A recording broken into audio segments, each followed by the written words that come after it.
Suntem asociația Acasă la Hundorf, din localitatea Viișoara, județul Mureș, România, și în urmă cu 7 ani am inițiat programul Școala de Acasă, șah, un program de rezidențe artistice pentru tineri artiști profesioniști. Programul este dedicat celor aflați la începutul carierei, care au nevoie de curaj, de încredere și de multă forță ca să-și continue drumul artistic. De atunci, programul se desfășoară anual, este cunoscut de artiști români, iar din anul 2022 primim și artiști din străinătate. Rezidențele au loc în Hundorf, un sat din inima Transilvaniei, așezat între Sighișoara și Mediaș, înconjurat de alte sate cu biserici fortificate săsești. Hundorf este denumirea veche, germană, și înseamnă satul câinilor.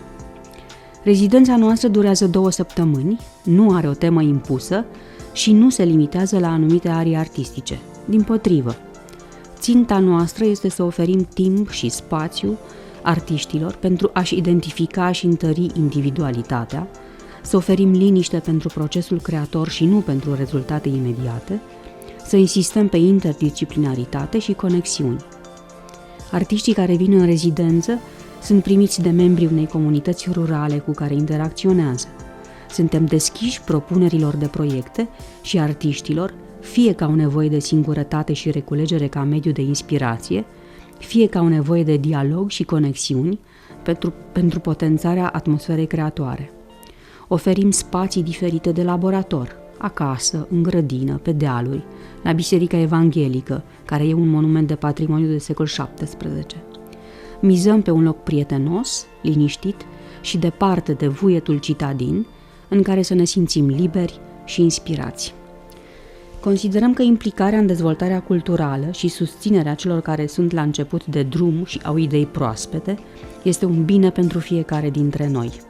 Pe de altă parte, ne implicăm activ și în dezvoltarea comunității rurale, iar atelierele cu copiii din sat și din împrejurimi sunt o parte importantă a proiectului nostru. La sfârșit de rezidență facem expoziții, fizice și online, organizăm întâlniri cu artiști consacrați, edităm albume de artă, facem proiecții de filme, lansări de carte, suntem alături de rezidenții șah, susținându-le proiectele și formând o echipă. Ne dorim ca fiecare artist din rezidență să se simtă acasă, considerând că acasă reprezintă locul unde te retragi în tihnă pentru a chibzui, pentru a te căuta, pentru a te pregăti să ieși în lume.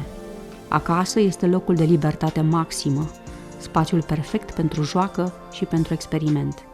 Și nu în ultimul rând, acasă este locul de întâlnire dintre generații, unde ne cunoaștem și putem discuta liber. Astfel, avem nevoie ca voi să fiți parte integrantă din comunitatea șah și să fiți alături de noi prin contribuția voastră.